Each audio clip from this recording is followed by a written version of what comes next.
Hello, magandang hapon po. Ay, umaga, tanghali, hapon, gabi sa sign ng Aquarius with the air elements. Lola Baby nagpapakilala. Isa lang pong like, shares, subscribes. Ito po is tinatawag na general, hindi po ito personal or private reading. Okay? Kung gusto niyo ng private reading, feel free to email Lola Baby. Okay? So, tingnan natin your energy. Saan tayo dadalhin? Okay? Saang areas, circumstances sa inyong buhay. Has it something to do? Sa inyo tinatawag the past, present, or future. Okay? We need to learn to love ourselves first, Aquarius. Love yourself first, okay? Isipin mo palagi ang iyong kinabukasan, okay? In all our glory and our imperfections, by John Lennon, di ba? Okay? Things begin to happen once belief becomes a deep conviction, di ba? Kaganda-ganda pagka hirap-hirap ng English. So, meron dito, ordinary me, yan, can achieve something extraordinary by giving that little bit extra by Bear Grylls. Kilala niyo si Bear Grylls? Yan. Ito yung tinatawag na sa Discovery Channel. Okay? Si Bear Grylls. Isa siyang militar. Okay? Kumbaga dito, yung kanyang expertise, experience, okay? About survival technique kanyang isinishare. Okay? So, sikat ito. Sikat itong tao ito, si Bear Grylls. Okay? Yan. So, napakaganda ha? You don't have to wait to be confident. Just do it. And eventually, the confidence will follow. Ay, kaganda-ganda ng inyong energy. Kahit hindi ko na paliwanag di ba? Kaganda-ganda It's like tinatawag boost. Di ba? Yan. It led you to success, victory. Okay? Yan. Kayo naman mga Aquarius is led by the Uranus, di ba? Since Uranus is tinatawag nag-enter sa the Gemini, okay? Ibig sabihin ito tinatawag na pagiging makabagong pag-iisip, di ba? You are there and bold, you are not afraid. Okay? To try new things, di ba? Yan. So, dito nakikita din yung tinatawag na pagka-butterfly nyo, social butterfly, di ba? Yan. So, tingnan natin ang inyong tarot. Tingnan natin, ha? Kita ninyo, di ba? You're a social butterfly, Pinakikita dito sa tinatawag na the Gemini, di ba? Okay? Ang the lovers, the Gemini. Ibig sabihin nito, yung tinatawag your interaction, di ba? Yan, very convincing kayo. Yan, maraming believe sa inyo, di ba? Believe sa inyong way of thinking, way of how you communicate, di ba? Verbal, okay? So, nakikita dito, they trust you, okay? Very, very trustworthy. Yan, nakikita dito, tulungan mo sila. Di ba? Kaya nakakapit ang kamay. Di ba? It's like tinatawag, solve our problems. You are our hero. You are our tinatawag na tagapagligtas. Di ba? Yan, kung bawa ito'y asawa mo, mga anak mo, family mo, siblings, di ba? Nakikita dito, you're so dependable sa kanila. Okay? To them ba or for them? Something like that, di ba? So, nakikita dito ang tinatawag. Ano ito, di ba? Tinatawag na the Venus. Meron ditong Venus planet. Okay? You are, ang nakikita, affected. You are affected by the Venus planet, di ba? So, anong ibig sabihin niyan? Tinatawag na your attractiveness, di ba? Maybe it's about your voice, di ba? Kumbaga dito yung tinatawag, okay, shh, huwag kang mag-ala-ala, bibigyan kita ng pera. Sabihin na natin, ikaw yan, maaari ito yung magulang mo, maaari ito yung mga kapatid mo, maaari ito yung mga friends mo, di ba? Maaari ito yung tinatawag mga classmate mo, boss mo, colleagues, kung sino itong mga tao.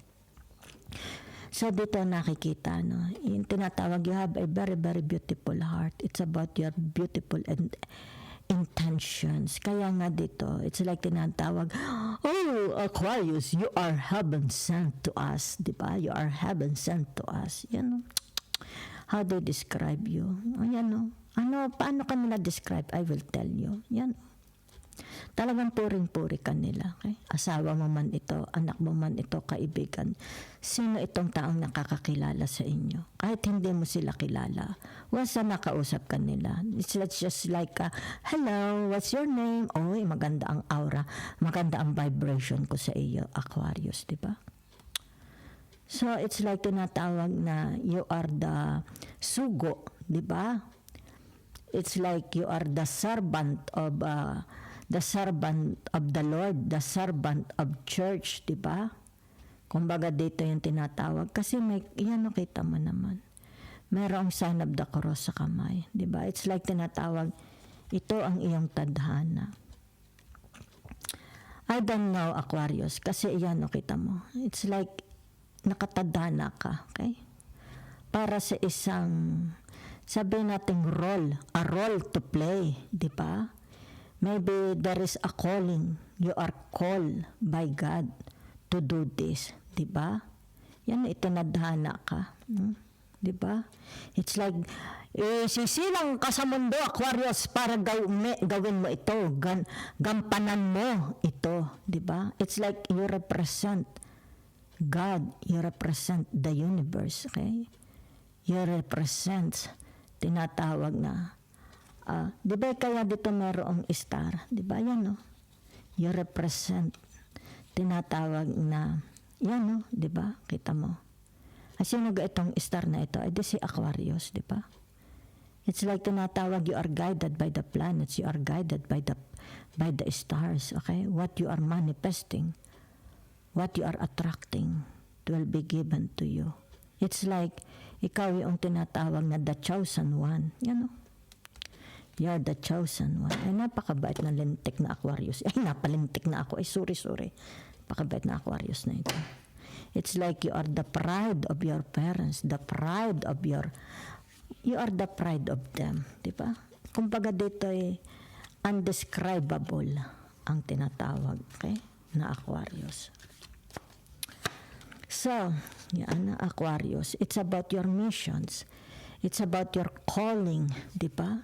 It's about what you can do for others. Di ba yan, It's like here, tatanggalin ko ang inyong uhaw. Di ba? Pakakainin ko kayo sa aking mga palad. Di ba? Yan, It's about your calling. Your tinatawag. Ay, tingnan mo naman na yung major arcanas. Di ba? 3. It describes you as a person. Di ba? You're the chosen one. You are the star seeds, kung tawagin. Kita mo, It's about what you believe, diba? It's about your obligations, diba? It's like you make a promise, you made a promise, Kaya narito ang tinatawag sign of the cross, diba? Kita mo, diba? You made a promise, diba? Yan.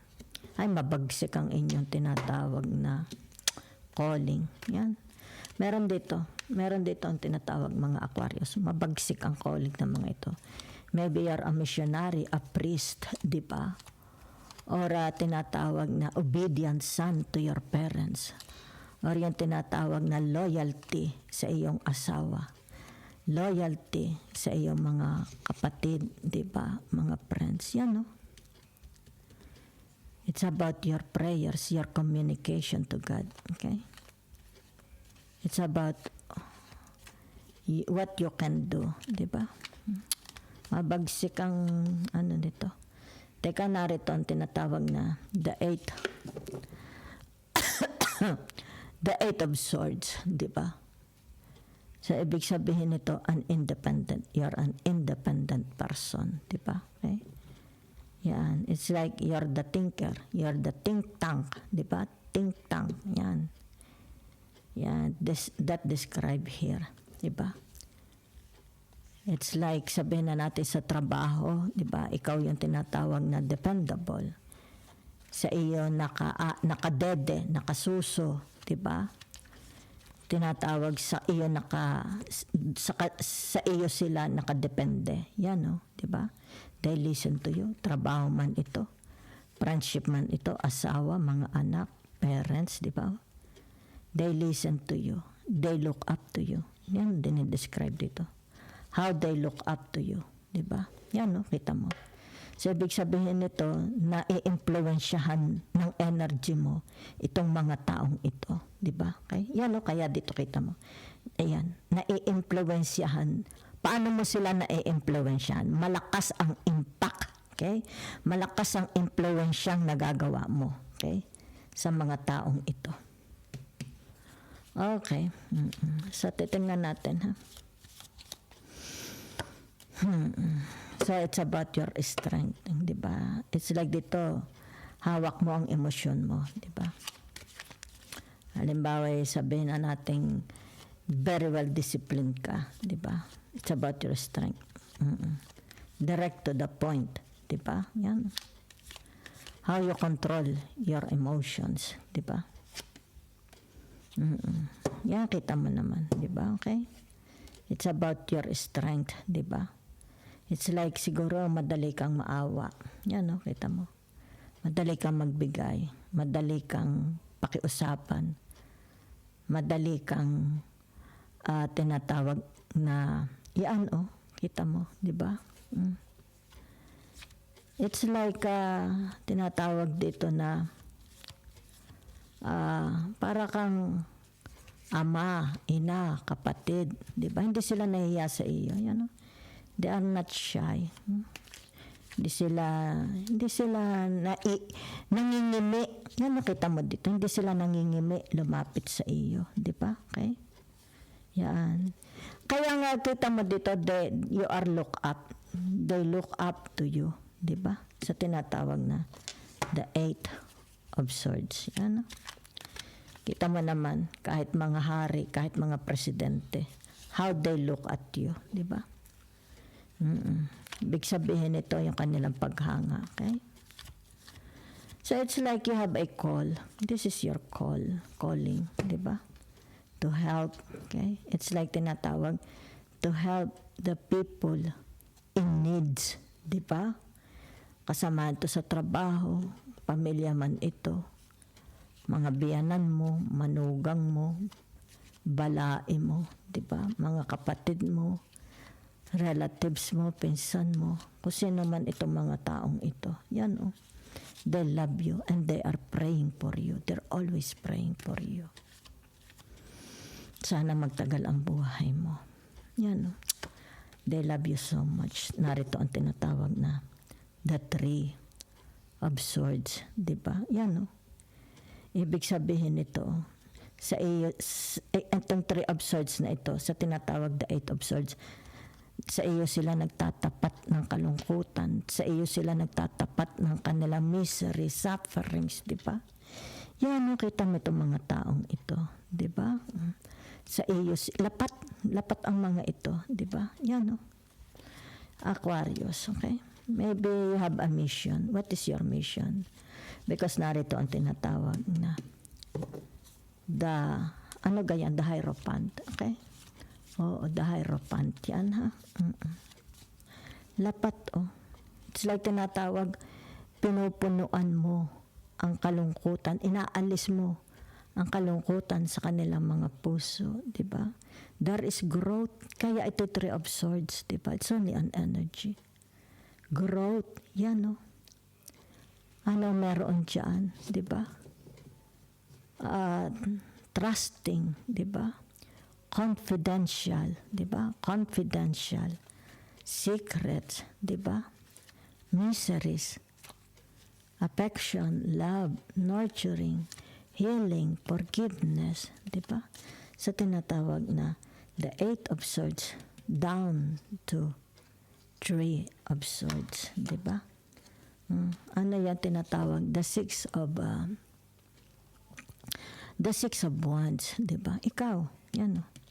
What you can do. It's like I'm here, okay? How can I help you, di ba? How can I ease your problems? How can I ease your broken heart, di ba? Okay, yan o. That's your mission. So, nakikita ko message for you, Aquarius, di ba? It's like accept, okay? Accept what God wants you, okay, to do on earth, okay? Accept this mission, okay? You have a mission. God is anointed you, okay? You are anointed, the chosen one, okay? So, ibig sabihin nito, whatever is this, di ba? Pagpatuloy mo lang, okay? Yan. Pagpatuloy mo kung bakit ka pinadala ng Diyos sa mundo, okay? To ease their pain, to ease their sufferings, di ba? To radiate love, understanding. You are the chosen one, okay? You represent God, di ba? And God is very, very happy, okay? Because nakikita dito, yung tinatawag na nasisiyahan ang Diyos sa ginagawa mo. Diba? So, it's more about serving, okay? Service to others. So, that's your calling, okay? Pagpatuloy mo lang, Aquarius.